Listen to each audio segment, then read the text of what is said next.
It's all about resonance. It's all about frequency. What you put out is what you get back. It's like a tuning fork. You know, you operate at a certain frequency. That's what you get reflected back to you, because that's all that you can get reflected back to you. He's basically saying you can't experience what you're not the vibration of. And conversely, you can only experience what you are the vibration of.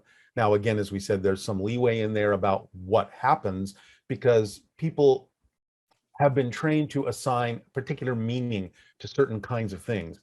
And basically, Bashar is saying, he doesn't mean this negatively. Life is meaningless. It has no built-in meaning. We give it meaning, and that's how we experience it. So whatever vibrational level you're at is how you start interpreting the neutral things that are happening.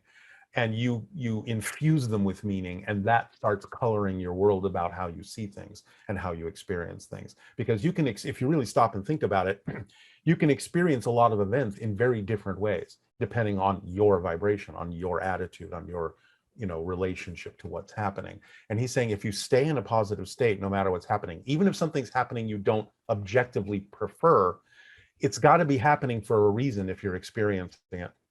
And if you stay in a positive state, you'll be able to get a benefit from it. You'll be able to learn something from it that will propel you forward in a positive way.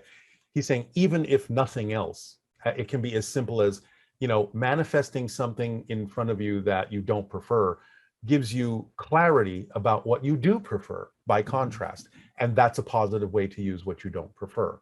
And when we use it that way, instead of thinking, oh, this thing manifested in my life, something must be going wrong. I'm doing something wrong. I shouldn't be experiencing this. I should be beyond this. If it's happening for a reason. It's there.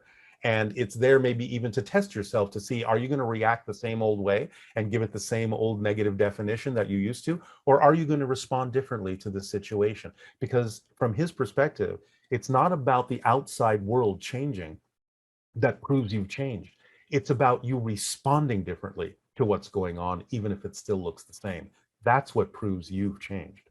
Because if you really haven't changed and you really respond the same old way or react the same old way, well, then why should the outside world change? Because you really haven't, because you're still reacting the same way you used to. So reacting differently, responding differently is what actually change is all about. And then ultimately will cause the outside to change, because it's just a mirror. It's just a reflection. And it's like saying, I'm looking in a mirror and I'm watching my face frown, but I insist that it should smile. It's not going to smile until you do. It just can't. Right. It's just a mirror.